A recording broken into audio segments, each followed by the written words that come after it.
جميل.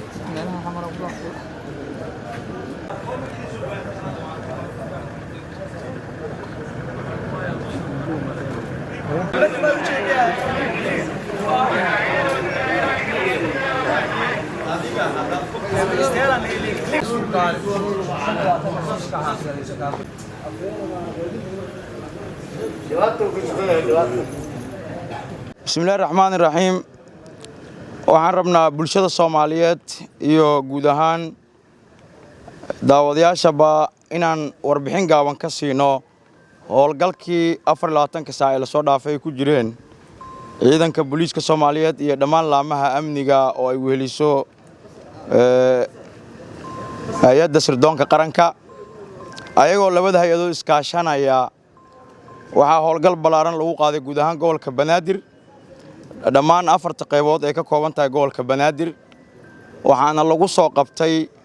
walxo aadan malaysan karina marka qof muwaadin Soomaaliyeed uu arko sida idin kaga muuqda kaamirooyinka waa idin qabanayaan ciidanka booliiska Soomaaliyeed wuxuu gacanta ku soo dhigay waxyaabaha maandooriyaha oo aas u ah amni darada Soomaaliyeed oo u jeedaan mugga iyo culeyska ay leeyihiin sida kaamirooyinkiina bay qabteen sidoo kale waxa la soo qabtay intii lagu guda jiray howlgalka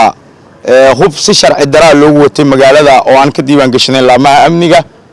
iyo dad hub sita oo aan ahayn askar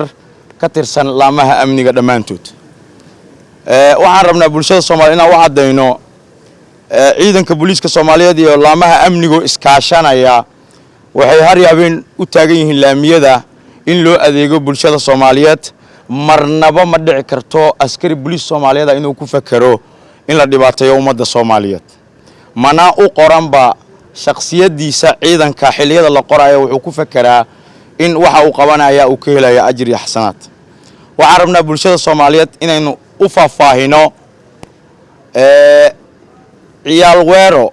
macnahoodii wuxuu ahaa asalkoodii ciyaal xaafad ka kacay laakiin hadda waxay isku bedeleen gaangis dad qalata ah mana aqbali doono hooyo Soomaaliyeed iyo aabba Soomaaliyeed oo daba ordaya shakhsi soo qaatay baangadaha lagu qalo xayawaanada oraka raaxta xoolaha dadku ay cunaan ka baxsan mana aqbali doono moota laga helo wixii hadda ka dambeeya baangad iyo mindi xilliga habeenkii ah waxaan u digaynaa shakhsi kasta ee ku fakaraya inuu iibiyo ama iibsado waxyaabaha maandooriyaha ciidanka booliiska Soomaaliyeed waxay ka qaadi doonaan talaabo sharci oo adag sida caawa badhacday oo aan ugu mahad celinayo saraakiisha guud ee qaybta guud ee booliis gobolka Banaadir iyo qaybta guud ee nabad sugidda gobolka Banaadir oo iskaashanaya howlgal ay ka soo dhalaaleen aan oran karo 100% waa uu guuleystay waxaan leeyahay saxaafadda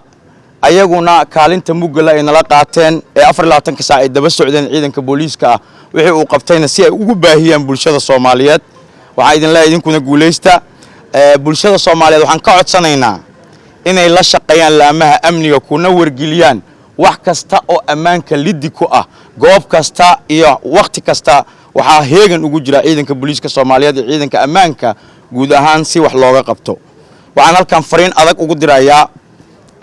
dadyoga ku fakaraya inay ku dhaxlaafiyadaan gobolka Banaadir ayagoo qori wata oo aan ka tirsanayn laamaha ammaanka booliiska iyo sirdoonka dhamaantood aan amar u haysanin inay roondeeyaan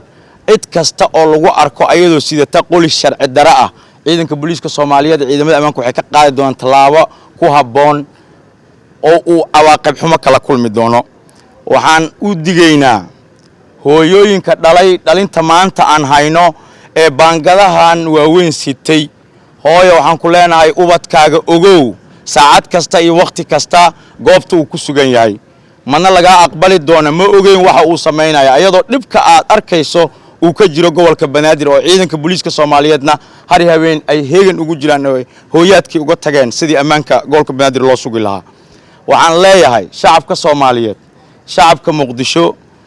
waxaan ugu mahad celinayaa sida ay caawa u taageereen ciidanka sida ay caawa ula shaqeeyeen ciidanka ay ugu farmuuqeen waxyaabaha mootooyinka ku fakaraya ee dhacaya moobilada waxa caawa halkan yaala moobeelo dhowr ah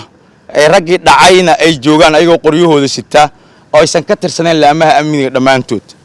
bulshada Soomaaliyeed gacan naga siisay wuxuu isku dhaafay min daraf ilaa dacal ee magaalada Muqdisho laga soo bilaabo Ex Control Balcad ilaa Ex Control Afgooy intaas waxa raacdaysanaa ciidanka booliiska Soomaaliyeed oo luuq iyo wadacad iyo meel walba uu mar kaga daba dusayay waxaana halkan idin ka muuqda waxyaabaha qamriga localka iyo international kaba ah oo si qarsoodiya magaalada lagu soo geliyay haddaba dhammaan waxyaabaha halka idin ka muuqda waxaan isla berit horgeyn doonaa maxkamadaha awood u leh inay xukumaan waxaana laga soo saari doonaa talaabo bulshada Soomaaliyeed ay ku qanacdo waxaan idin leenahay guuleysta 24 saacba saan ayaan u qaban doonaa warbixin si ammaanka magaalada sidaan iyo si ka sii fiican